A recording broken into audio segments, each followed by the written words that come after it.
านมาแล้วมีเศรษฐีคนหนึ่งเขามีลูกสาวสุดรักแสนหวงอยู่เพียงคนเดียวด้วยความที่เขาเป็นเศรษฐีที่แสนร่ำรวยมีทรัพย์สินมากมาย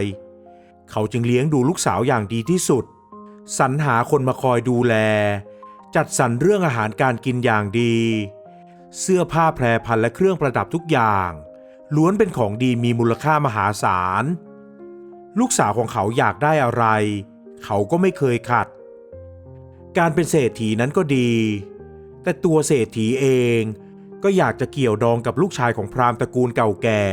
ที่รับใช้พระราชาอย่างใกล้ชิดเพื่อเป็นการอำนวยให้เขาทำกิจการค้าขายได้อย่างสะดวกและราบรื่นมากยิ่งขึ้นลูกสาวของเศรษฐีนั้นมีหน้าตาสะสวยน่ารักเป็นที่สุดผิวพรรณหรือก็ผุดผ่องราวกับทองทาเรียกว่าไม่ได้น้อยหน้าลูกสาวบ้านไหนเลยในเมืองนี้ทว่ามีเพียงเรื่องเดียวเท่านั้นที่เศรษฐีเป็นห่วงมากนั่นก็คือลูกสาวของเขาเป็นคนที่ชื่นชอบการกินอาหารอร่อยๆและขนมหวานเป็นที่สุด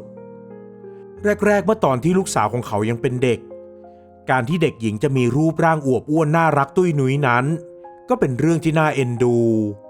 ใครเห็นก็มีแต่คนชื่นชมว่าเธอช่างน่ารักน่าหยิกเศรษฐีก็คิดว่าเดี๋ยวเมื่อลูกสาวของเขาเติบโตขึ้นก็คงจะมีหุ่นผอมสวยเหมือนกับลูกสาวบ้านอื่นๆเป็นแน่แต่สิ่งที่เศรษฐีคาดหวังก็ไม่เกิดขึ้นนับวันลูกสาวของเขาก็มีแต่จะตัวอวบมากขึ้นทุกที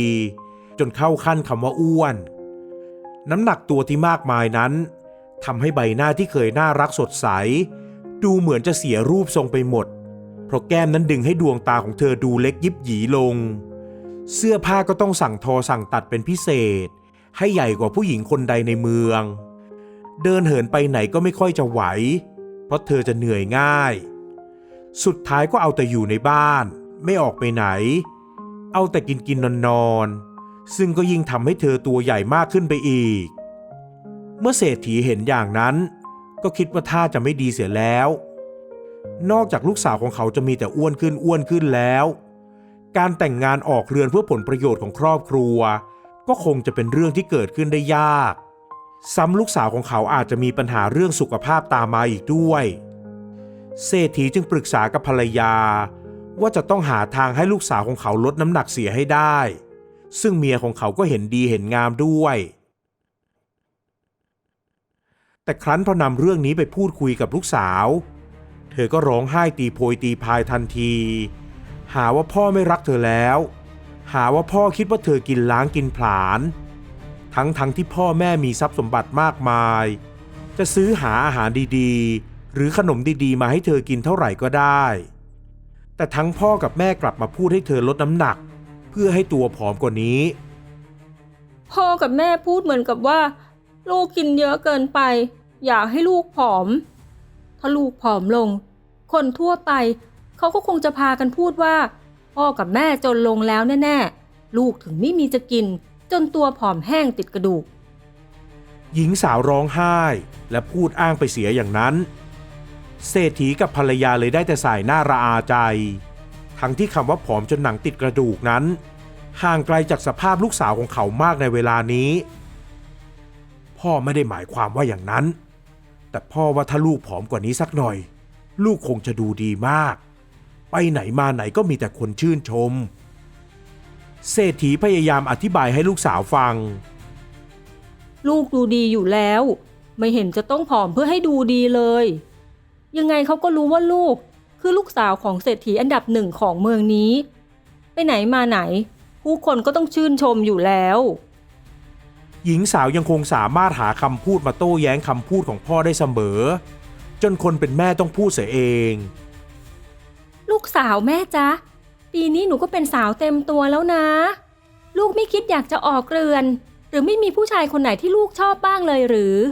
อย่างลูกชายของท่านอมาตย์ใหญ่นั่นไงเขารูปหล่อมีการศึกษาดีลูกไม่ชอบเขาบ้างหรือจ๊ะพอแม่พูดมาถึงตรงนี้หญิงสาวก็หน้าแดงระเรื่อขึ้นมาผู้เป็นแม่เลยรู้แล้วว่าจะทำอย่างไรลูกสาวถึงจะยอมลดน้ำหนักลงลูกชายท่านอมาตย์นะเนื้อหอมมากมีแต่สาวๆแอบชอบแอบชื่นชม ถ้าลูกชอบเขาอยากออกเรือนกับเขาแม่ว่าลูกของแม่ต้องลดน้ำหนักลงสักนิดนะจ๊ะไม่อย่างนั้น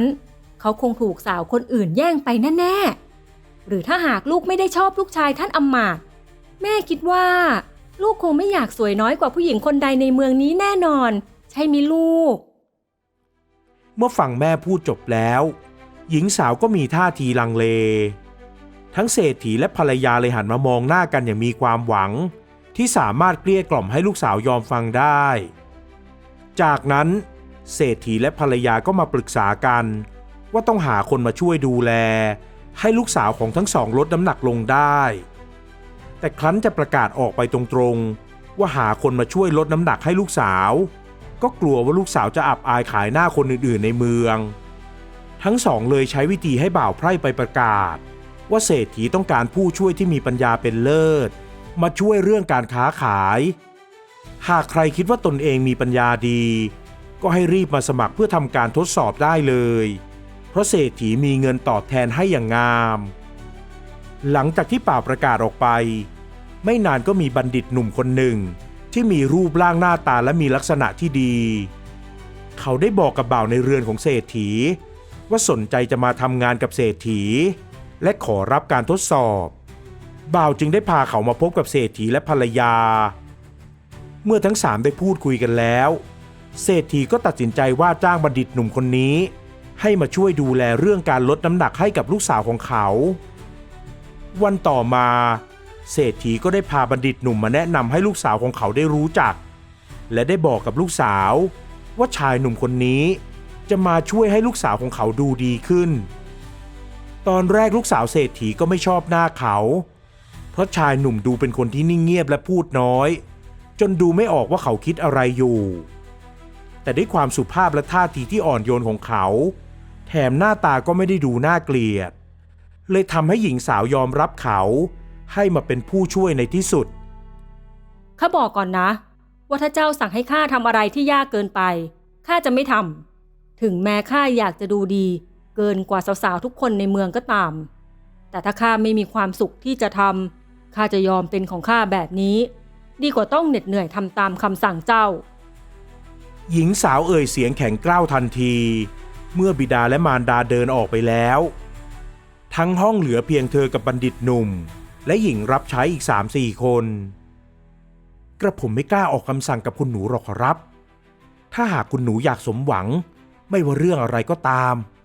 จะเรื่องให้ตัวเองดูดีกว่าผู้หญิงทุกคนในเมือง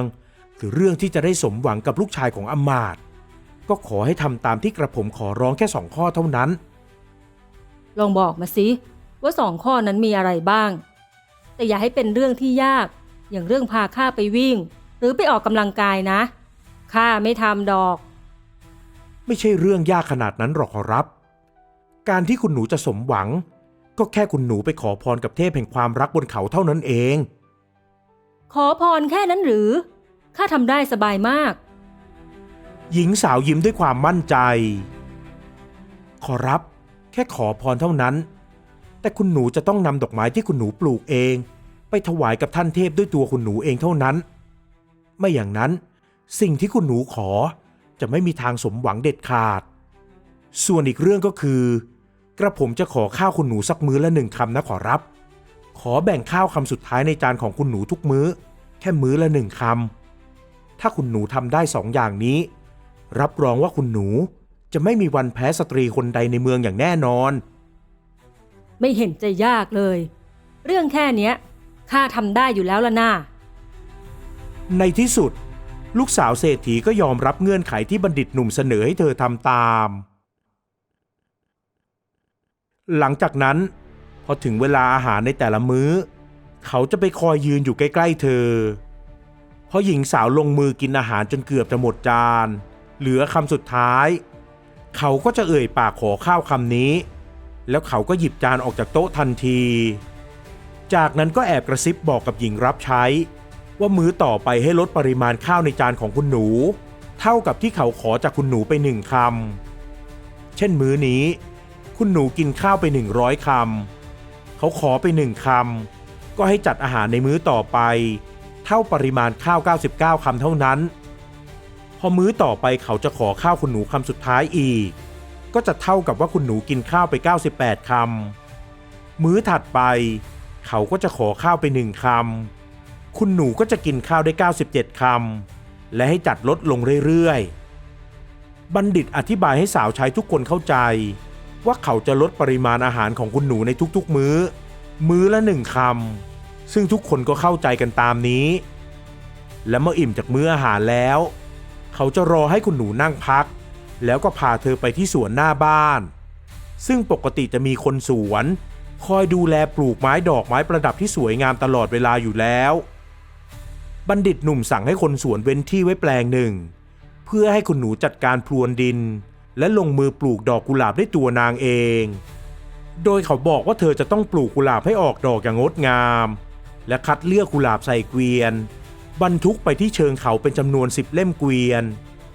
หากเธอทำได้เพียงเท่านี้เทพแห่งความรักที่สถิตอยู่บนเขาก็จะอำนวยอวยพรให้เธอสมหวังทั้งเรื่องของความรักและทุกเรื่องที่เธอปรารถนาลูกสาวเศรษฐีลงมือพรวนดินเองซึ่งไม่ใช่งานที่ยากนักเพราะคนงานได้จัดเตรียมให้เธอแล้วในบางส่วน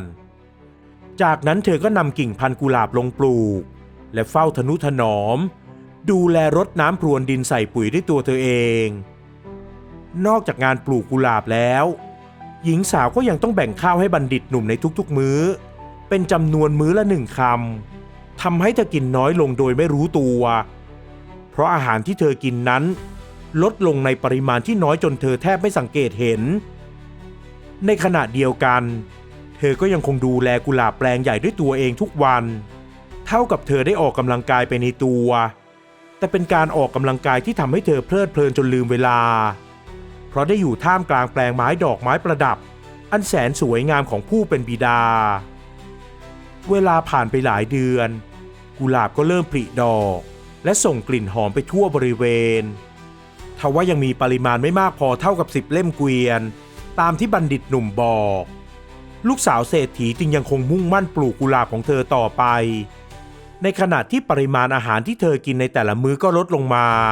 เทียบเท่ากับที่คนในบ้านกินกันแล้วหญิงสาวดูผอมลงอย่างเห็นได้ชัดหน้าตาก็กลับมาสดใสผิวพรรณที่โดนแสงแดดในช่วงเช้าและเย็นก็ดูสวยดีมีสุขภาพเสื้อผ้าจากที่ต้องสั่งทอสั่งตัดให้ใหญ่เป็นพิเศษ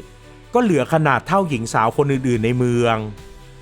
ตอนนี้หญิงสาวสามารถออกไปเที่ยวในเมืองได้โดยที่ไม่รู้สึกเหน็ดเหนื่อยกับการเดินแล้วชายหนุ่มในเมืองเมื่อได้เห็นเธอต่างก็แอบมองด้วยความชื่นชมและหญิงสาวก็ได้เห็นสายตาเหล่านั้นด้วยเธอเองก็อดภูมิใจในตัวเองไม่ได้เศรษฐีและภรรยาที่ได้เห็นการเปลี่ยนแปลงของลูกสาวก็รู้สึกดีใจอย่างที่สุดถึงแม้ตอนนี้ลูกสาวของเขาจะยังไม่ได้แต่งงานกับลูกชายของอมาตย์อย่างที่เขาหวังไว้แต่อย่างน้อยลูกสาวก็กลับมามีสุขภาพแข็งแรงไม่เหนื่อยง่าย